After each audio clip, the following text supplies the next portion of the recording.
বিসমিল্লাহ আসসালাতু ওয়াসসালামু আলা রাসূলিল্লাহ।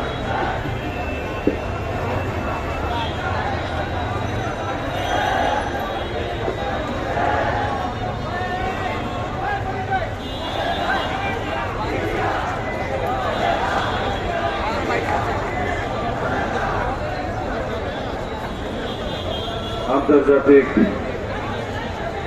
গম দিবস উপলক্ষে আয়োজিত আজকের এই আলোচনা সভায়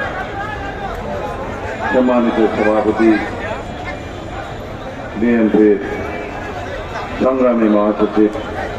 জনাব ডক্টর ইসলাম আলমগীর,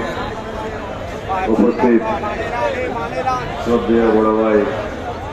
স্থায়ী কমিটির অন্যতম সদস্য জনাব আমির খসরু মাহমুদ চৌধুরী, উপস্থিত নেতৃবৃন্দ,